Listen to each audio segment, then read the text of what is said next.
Hello, hello, hello. How are you guys doing today? Okay, so as of last night, this was not the video that I was going to make. I had several different extremely exciting videos that I was going to make over here. I was thinking about doing the sad, tragic life of Tawny Katane. I've been researching that quite a bit. I was also thinking about doing a video about the scandal behind sea monkeys. But then I saw that David Dobrik had released a new video. After 2 years, he's back. And I was like, well, thank Jesus. Because what were we going to do if David Dobrik did not... I think that David Dobrik is one of the most boring people that has ever entered the platform of YouTube, TikTok, Instagram, Facebook, Goodreads, Tinder, wherever he is. I think he is so boring. And this video did not disappoint. So David Dobrik is back. Thank God. Thank God. What would we do without David Dobrik, you know? So I watched this video last night. I believe it is like 14 minutes long. The video, everybody was talking about it. It was trending everywhere. Everybody's talking about David Dobrik's back. We're going to get into some of the public comments here in just a little bit. I'm going to read some of them to you. But his video is 14 minutes and 21 seconds long. And it is called Surprising Friends with Body Transformation. Now, if you want to see David Dobrik's huge body transformation, of which, yes, he has had a massive body transformation, he talks about that for about the last 3 minutes of the video. And the rest of it is him. You know, it's interesting because I was like reading the comments underneath the video, and it was very similar to, you know, it's 2 years. So, you know, David Dobrik did like all this really, really shitty stuff. And, you know, it just has not been a great person, took very little accountability for it, and then comes back after 2 years and act like it never happened, and then just like posts this vlog that's very, I mean, it's exactly like his old vlogs. And so I was reading these comments, and the comments underneath there were like, oh my God, I mean, there were literally comments that said, this is the birthday present I didn't know that I needed. Oh my God, I'm crying with happy tears. This makes me so happy. And I was like, these comments are, they're weirdly reminiscent of something else. And I was like, what do these comments remind me of? When you go underneath the video, I mean, they're all just like amazingly positive comments, and the comments are all like, oh my God, David, I can't believe that you're back. Like, I missed you so much. Oh my God, this is the birthday present I didn't need. And I thought, the birthday present you didn't know you needed? Your birthday present is David Dobrik's video coming back after 2 years. Now listen, I've had a lot of birthdays in my life, okay? I probably had more birthdays than most people on YouTube as the old man of YouTube, okay? I don't think in my entire time of making videos on YouTube, which is now 8.5 years, I don't think in my entire time of making videos on YouTube, and before that, when I was just watching videos on YouTube, did I ever hope that somebody would make a video for my birthday? I don't think that's ever been on my birthday wish list, okay? Nor do I think that if somebody posted a video on my birthday that hadn't posted in a while, I'd be like, oh my God, this is my happiest day ever. You made my birthday. I mean, it's so weird, okay? When you talk about parasocial relationships. But anyway, I was like, these comments are fairly reminiscent of comments on somebody else's video. And I was like, whose video does this remind me of? And I was like, oh, it reminds me of Colleen Ballinger when she came back with her High video. There were people on there that were like, oh, Colleen, I missed you so much, Colleenoscopy. Oh, Colleenoscopy, I missed you so much. Oh my God, this is the best birthday present ever. How did I ever go on without you? It was like all these weird ass people, you know, like grown ass adults. It was weird because I was like reading some thread. I looked at like a lot of what people were saying online last night about it. And this one person commented, so David Dobrik is 28 years old.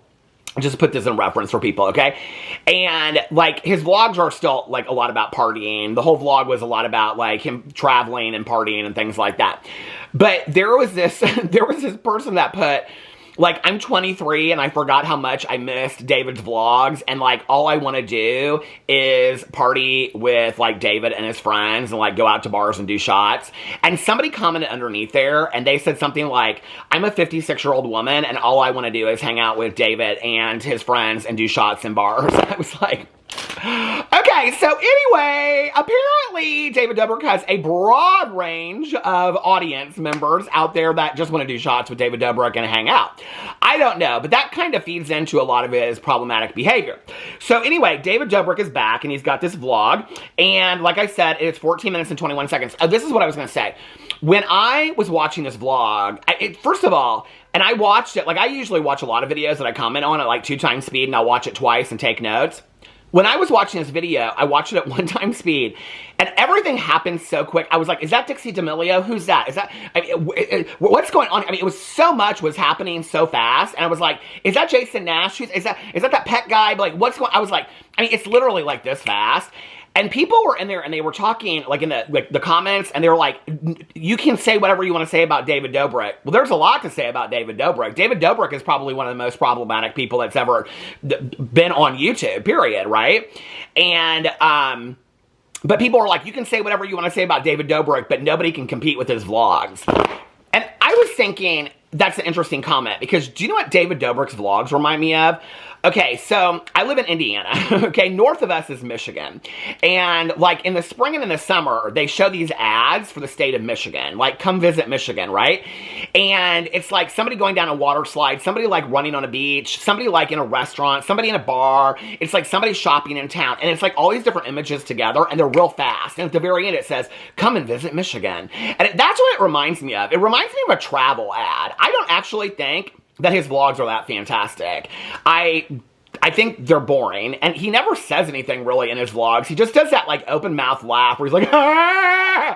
I mean, it's like a bunch of hyenas in a car together driving around. I don't really understand the appeal of David Dobrik.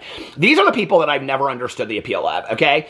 Jake and Logan Paul, I do not understand the appeal of. Mr. Beast, I do not understand the appeal of. And definitely David Dobrik and the Vlog Squad. I don't understand it at all, okay?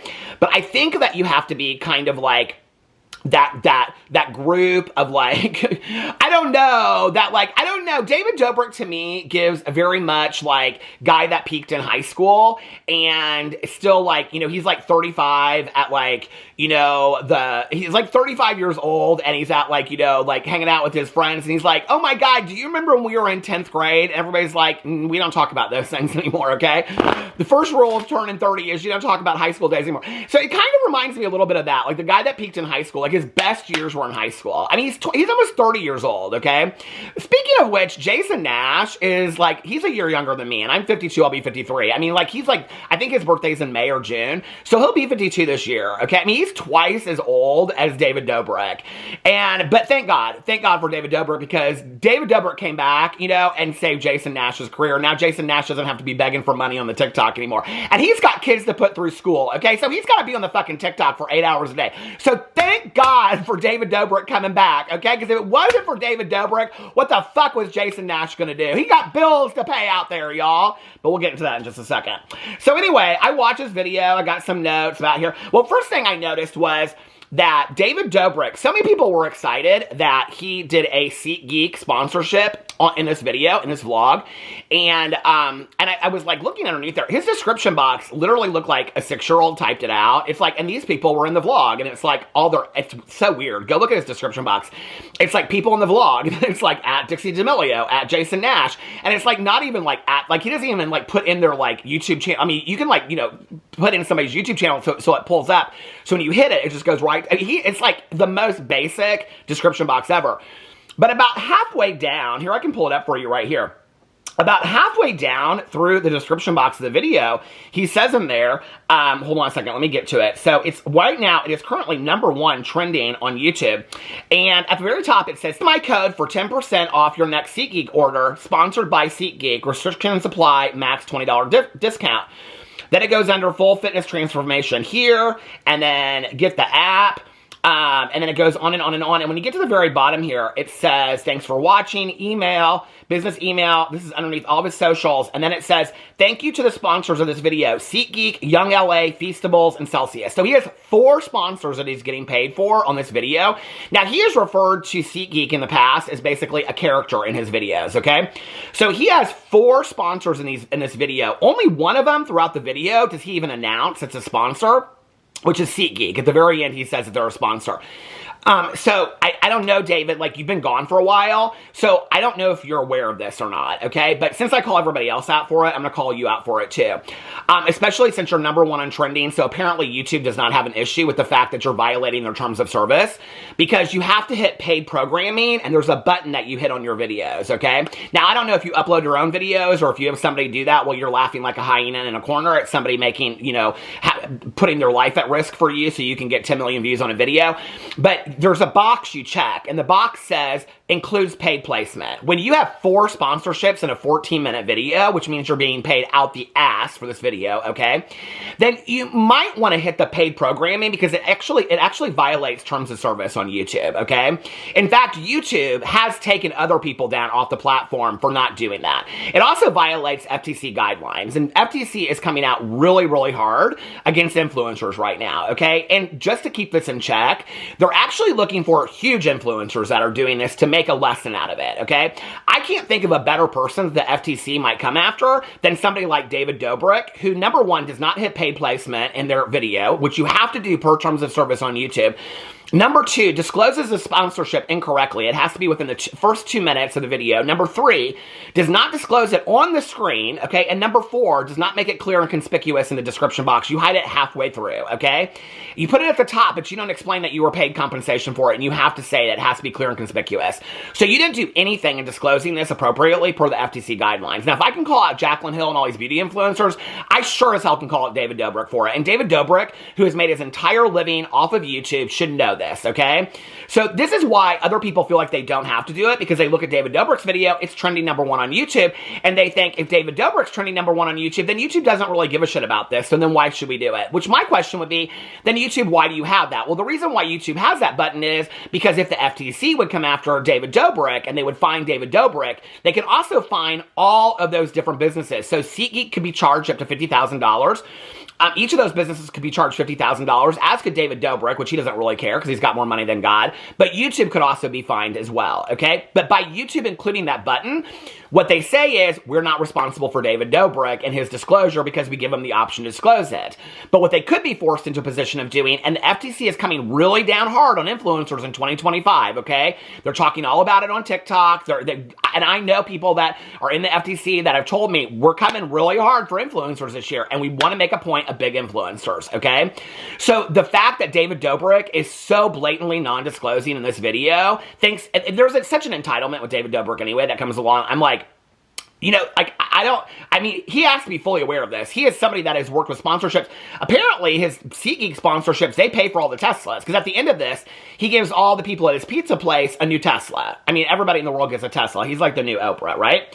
So anyway, he does this video. The video is them, like, so it's them driving around, and then he's like laughing, then they're in a hotel room, then they're in a plane that looks as big as a bed, then they're just in a bar, and then this, and then Jason Nash is in like 30 seconds of it, you know, and all this kind of stuff. So anyway, I watched this video because I really just wanted to see his body transformation. Now, I will say about the body transformation, he does look incredible. He absolutely does.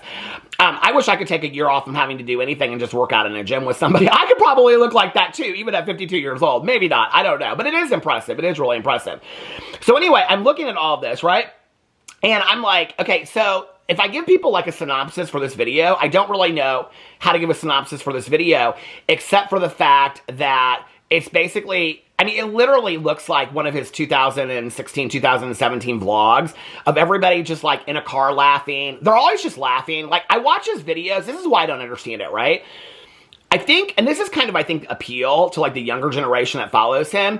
It's like very much like Tana Mojo back in the day. It's like they're all laughing, but you don't really know the joke. And so it's like, there's like inside humor. And you kind of want to be part, I don't, but I mean, if I were younger and watching this, maybe, I don't know, that you want to be part of that inside humor, but you don't really get it, and all they do is laugh. Are they just high all the time?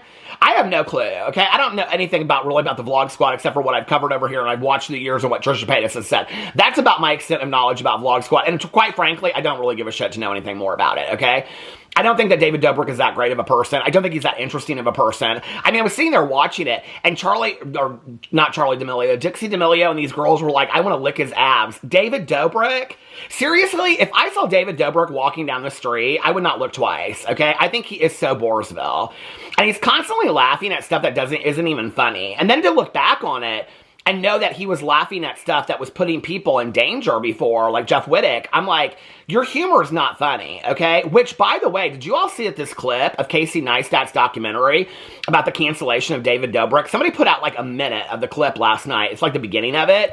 And, but Casey Neistat has come out and said he's not going to release this documentary, probably because it makes David Dobrik look like shit, okay? It's why he won't do it. And so Casey Neistat is co-signing David Dobrik yet again, because it's the Good Boys Club on YouTube, right? And so I watched this 1-minute clip. It's like the intro to the documentary. There's not much in there, but there is an interesting part where Casey Neistat asked David Dobrik, like, after everything you've gone through, do you think anything differently about, like, how you, like, what the things you've done now? And David Dobrik, like, kind of looks down and he looks at the camera. He's like, no, not really. I mean, you can tell he has absolutely no remorse whatsoever. Everything is just a big fucking joke to him, you know? And so, anyway, and then this video is like him he can't just do a video. This is what is so interesting. Like, I've never watched a David Dobrik video, I don't think, except for his apology video, which was so insincere anyway, where he actually just sits and talks to the camera. I mean, it's always like him laughing at the expense of other people around him. I mean, David Dobrik by himself in a video, I mean, if he doesn't have, I mean, it's genius, right? Because he basically micromanages an entire channel. His channel is all characters, is what it is. Even his sponsorship, he's referred to SeatGeek as, you know, a character. If he didn't have all these characters around him, David Dobrik as himself on YouTube would be rather boring. In fact, when he was doing that before and didn't have all these characters before he had the Vlog Squad and all these connections, he was rather boring, okay? It's like, if you saw Mr. Beast sit down and do a video by himself, Mr. Beast would be rather boring. These people rely on the actions of other people. David Dobrik's videos, almost all of his vlogs, are him just laughing at the situations that they're in and then jumping on a bed and buying expensive things. And look at this. But the reality is he isn't really buying these things. They're all sponsored. I was looking it up last night. And like the Teslas that are bought, most of them are sponsored by companies like SeatGeek. This has been something that's been known for a long time. But David Dobrik does these videos called like buying everybody that I love a new car. But in retrospect, it's not really like, if you Google it, you can find, it's right there. Like SeatGeek sponsored like 17 or 21 Teslas for one of his videos, all this kind of stuff. So it's like, is he really spending his own money? When he's flying somewhere, he thanks all these people in his description box. He thanks the hotels, he thanks the bars. So if they're thanking him, they must be giving him free stuff for the video, for exposure, which again is him not disclosing that he's being gifted these things for a video and giving them exposure. I mean, it's extreme FTC violations. And people are like, why do you really care about that? Because they will be fining these people and platforms will be taken down. I mean, people are like, that's never going to happen to David Dobrik. It could. If David Dobrik, if the FTC went in there and they looked at all of his videos, and let's say he has 50 videos that violate FTC guidelines for sponsorships, and he was charged a huge sum of money, YouTube could be forced. I mean, Facebook was fined like billions of dollars. Facebook or YouTube could be forced. Google could be forced to deplatform, you know, David Dobrik because of his FTC violations. I'm not saying that that's going to happen, but I'm saying it could happen. There's just such an arrogance and entitlement that comes along with David Dobrik. I don't understand what's so interesting about him. I think that a lot of people that watch his videos that love him are people that, and I relate to the lacking confidence. You know, I've lacked confidence the majority of my life. But when you see somebody, and I think that's also that when you see like the Paul brothers as well, it's like that arrogance, that cockiness, I think equals confidence to a lot of people. And so they like look at it and they're like, I want to be confident like that, right? It's like a lot of, like with Trisha Paytas. Trisha Paytas is somebody that comes across as very confident, you know, in her own skin and things like that. And so I think that that's real desirable to a lot of people. It's like, okay, she comes across as very, very confident. Even when Trisha Paytas is talking to people in her past. I know a lot of people have issues with Trisha Paytas today and she's problematic as well, or has been in her past. I've covered it over here many, many times. But in her past, even when Trisha Paytas would talk about her insecurities, she still came across as confident in talking about her insecurities. But I think that's who is like, I mean, I was really surprised, honestly, that there are people that are like watching his videos that were like, oh my God, I watched you when I was like 14 years old and now you're back and I'm married and have a home and have kids and I'm so happy that you're back. I'm like, who is 35 or 40 years old? Well, I guess that one gal that wants to party with him and all of his friends, but, you know, whatever. But who is like 40 years old watching this stuff? Like, that's the life that I want to have, other than just traveling and stuff. Like, I mean, I don't get it, unless people just are like so missing out on high school and college at this point. But anyway, So he goes in and he does this video. So I was like trying to think of like a synopsis for this video, but I actually saw this statement. I think Spill Some Tea put it up. Hold on a second.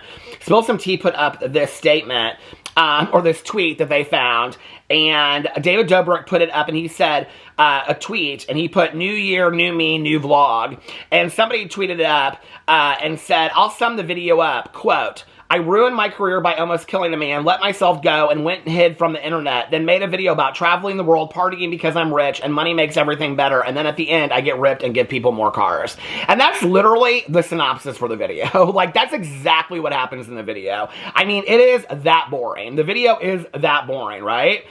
And, you know, but I mean, I think we should all be really, really happy for David Dobrik, because what he proved is that you can still in 2024 and 2025 be a really shitty human being and still come back. And still come back and have a successful career. I mean, he's trending #1 on YouTube, you know?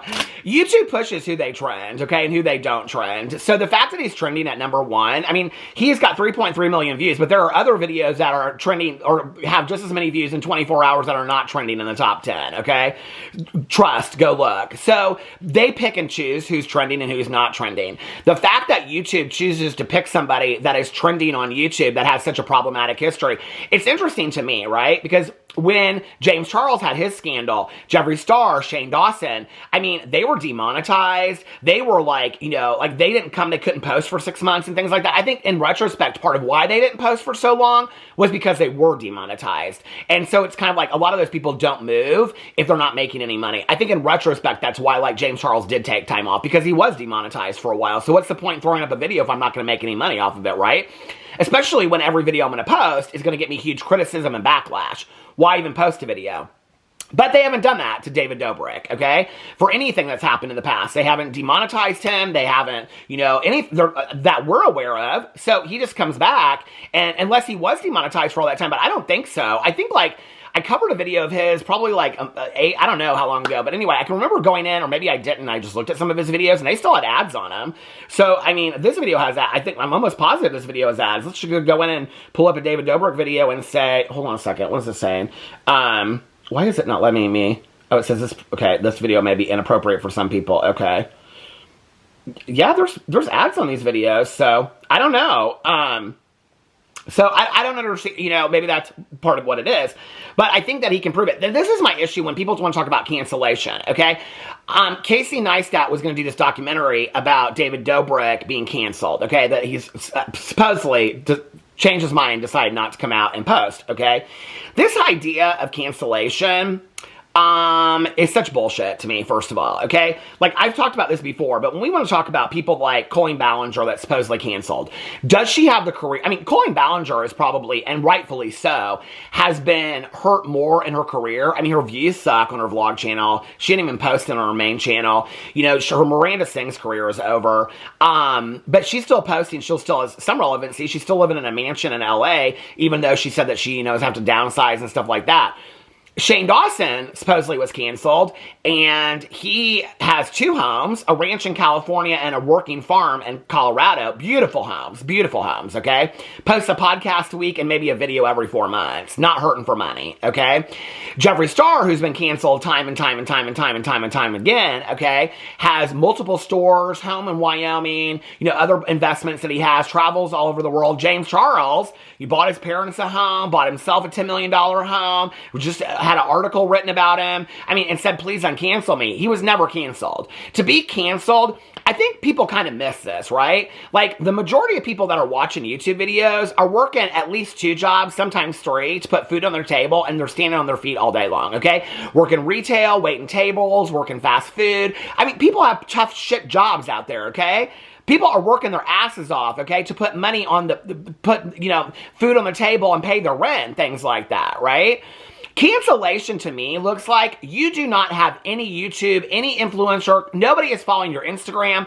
YouTube, Instagram has taken down your platform. You have no ability to have a career or make any money anymore. You're definitely not opening restaurants and releasing merch and shit like that to make money off of, okay? You definitely can't take 2 years off of your career, David Dobrik, to just live off your savings that you've made. I mean, that's not cancellation. I don't think that most of us out there could just take, what if I said to you tomorrow, you should take 2 years off and just, you know, work on your body, okay? How many people out there could do that? You have that kind of savings? David Dobrik does. That means he's not canceled, okay? Cancellation means you got to figure out where the fuck am I going next, okay? What am I doing next? Am I going to the Walmart to be a host? Am I going to get me a job in a bank? Am I working at Applebee's? What the fuck am I going to do to put food on the table because my influencer career is over? None of these people are canceled, okay? I'm so tired of this whole idea of cancellation. And cancellation is bullshit, number one. But number two, it really comes up to the person that's unsubscribing, because it's just as many people that unsubscribe from these people. There is as many people that will defend them ad nauseum and defend their shitty behavior, okay? So there's just as many people out there that defend them as unfollow them. So no, David Dobrik is not uncanceled, or it's not canceled. How are you canceled? And you just took 2 years off and didn't do shit except for open some restaurants and travel around the world, okay? And you come back and you're trending #1 on YouTube and you already in 24 hours have 4 million views. How is that possible cancellation? Can somebody please explain that to me? It's not cancellation, okay? It's not cancellation at all. So anyway, but he did prove to us that you can do a lot of really shitty stuff and then you can come back and you can have a successful career. David Dobrik has proven that, which is probably why Casey Neistat is not releasing his documentary, because his whole documentary starts off, because I saw the intro last night, about David Dobrik being canceled. In what world is David Dobrik canceled? Okay, I don't know how you define cancellation, but I don't define that. Okay, cancellation, even in Hollywood, means you are completely blacklisted. You cannot work again. Okay. Things like that. I mean, like, even people like Kevin Spacey, who've been completely blacklisted in Hollywood and lost shows and will never work in another movie and things like that. I mean, they will never work again, probably, right? In Hollywood. They even have enough money to continue to live for the rest of their life. Now, public scrutiny-wise, yes, absolutely, they're canceled. But when you're posting a video and all of your comments are positive and people are talking about how that you are the birthday present that they wish for by you posting a fucking video and you don't even know who that person is, that is not cancellation, okay? At all. So the fact that Casey Neistat was going to come out and do this video about David Dobrik being canceled is almost kind of a joke, honestly, right? I mean, I kind of like to see the footage and see what his angle was, you know, since he's supposedly come out and taken David Dobrik's side and all, we kind of like backed him up and all this stuff. But anyway, but in all seriousness, you know, I do want to say that I think that there is absolutely 100% one person that is really, really happy that you're back. And that, like I said, is Jason Nash. Because if it wasn't for you coming back, then Jason Nash would have to continue to do his e-begging on TikTok, where he is sitting on TikTok for 8 and 9 hours a day. Now, I'll tell you what makes me so sad about that. So Jason Nash makes an appearance. He's like a Catholic priest when they're like, I don't know, I think they're in Spain or something like that. And so he does like this little skit thing, and then they're like in a pool together. And he's talking about, like, I don't know, something about his body. Jason Nash talking about his body and all this kind of stuff. But anyway, so I'm sure Jason Nash is really, really happy that you're reinventing his career for him, because I don't know what Jason Nash's career would be without David Dobrik, which is kind of sad to me, in all honesty. I've told this before. I went to a birthday party a couple years ago for somebody that was turning 50. So this must have been like 2 years ago, because David Dobrik was born that same year, in 73. Because I was born in 72. And so at this person's birthday party, it said, like, people that were born in the same year as you. And it had, like, all these famous people on. And then it said, Jason Nash, comedian. Okay, now this is probably, like, some huge banner that you buy at, like, Party City. Or Party City is obsolete now. But, you know, back then. That you buy at Party City. And I thought, this is so interesting that out of all the celebrities that were born in 1973, and there were, like, 4 listed on this banner, 4 or 5, Jason Nash is one of them listed. And Jason Nash is such a fine comedian, okay? I don't think so. But he's such a fine comedian, and he's so talented, so naturally talented and gifted, right? That he's on a banner that Party City buys, and people put up in their house for their birthdays turning that age that year. But Jason Nash can't even fucking reinvent himself. His ex, Trisha Paytas, has reinvented herself 100 times. Maybe take a clue from your ex instead of taking a clue from David Dobrik, okay? Who ditched you as quick as he was canceled, supposedly, because he was never canceled, okay? But this is going to stop in just a second. But when his vlogs were over, your career was over. And everybody knew it, which was why you were taking it to TikTok. You weren't even going to the TikTok and posting skits, okay? You are such a fine comedian that you were over there doing live streams for 8 and 9 hours a day. And I've said this before. That makes me sad, okay? Listen, I'm 52 years old. I'm a year older than Jason Nash, all right? I can tell you there is one place, well, there's a lot of places, but I can tell you one of the top 5 places I do not want to be working 8 hours a day is sitting in front of a computer on TikTok begging for money, okay? I think that is a sad sad way to go out after a very long career on the internet. I think that is a sad way to go out. Okay, I've said it about Jeffree Star, and I'll say it about Jason Nash. So thank God for David Dobrik for reinventing and reigniting the career of Jason Nash, because without David Dobrik, Jason Nash really isn't a comedian, is he? You know, but he got bills to pay. So thank God that David Dobrik came back for Jason Nash, so he doesn't have to sit on TikTok all day long and he can be David Dobrik's sidekick. You know, it's interesting to me when I was thinking about this, because, you know, like, I mean, I am Jason Nash's age, and as you get older, it's like, you know, you kind of, I mean, is he gonna be 60 years old hanging out with, like, you know, a bunch of 25-year-olds, like, at a bar doing shots and in a hot tub and stuff like that? David Dobrik's gonna, or Jason Nash is gonna be, like, 65, hanging out with, like, 25-year-olds in hot tubs and doing shots and stuff like that? I don't know. More power to him if that's what he wants, but not me. Which brings us to the body transformation thing. Now, I have to say, so he goes in there and he says, I think it was at the end of 2023, he was like, I'm tired of this body. I'm lazy. I've let myself go. It's just him flexing the whole time. I mean, it's literally, I mean, it is the guy that peaked in high school. Okay. He's like, ooh, and he does look fantastic. I will give him this. Okay. I mean, the man looks fantastic.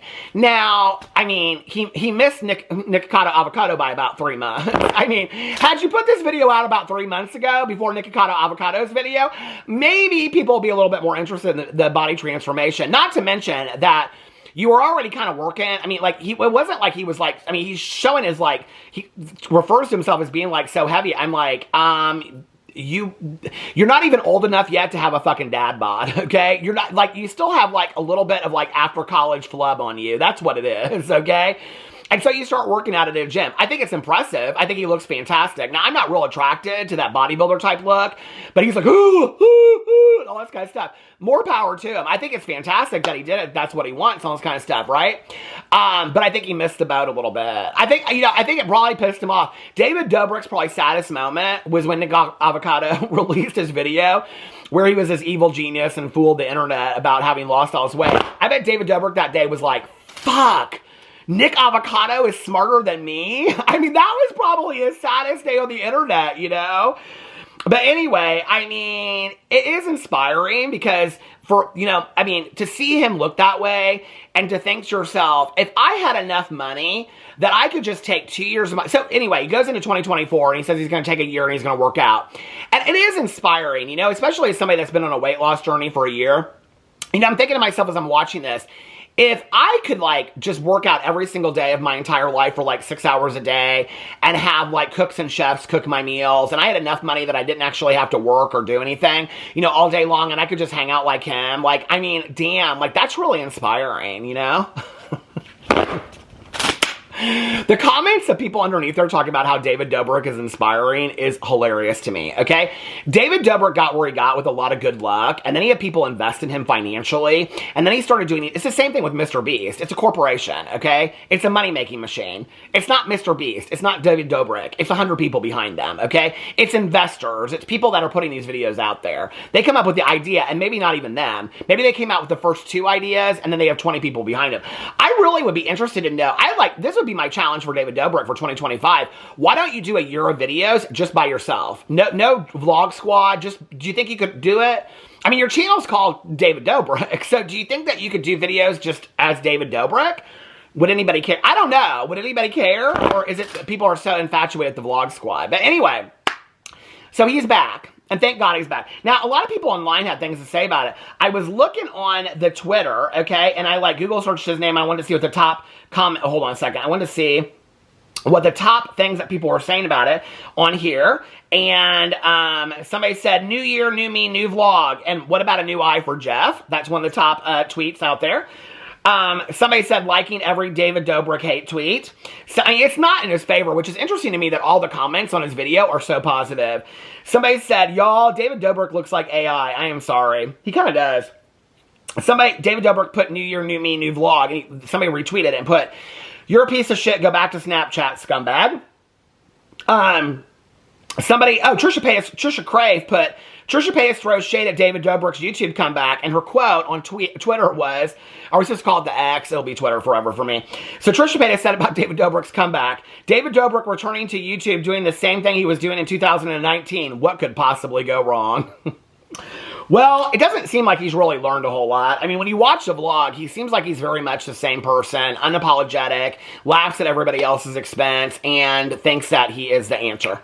Which, you know, listen, okay, I don't think there's a lot wrong with thinking that you're an answer, but I also think that there's some growth that comes with aging in life and maybe maturing and learning some things about how you change. I will tell you what's interesting is, if you go look at the clip, okay, of the Casey Neistat interview, it's like David Dobrik and every single one of his vlogs is always like, But when you watch that clip of the Casey Neistat documentary, he's like, I'm like, okay, where did you pull that acting gig out? Okay, where did you do that? Like, can we see that sad David Dobrik for a second? Oh, you saved it for Casey Neistat's documentary, and you saved it for the apology video. Because it's like every other video. Anyway, let me know what you think about all that in the comment section below. I love you guys, and I will see you tomorrow. Bye.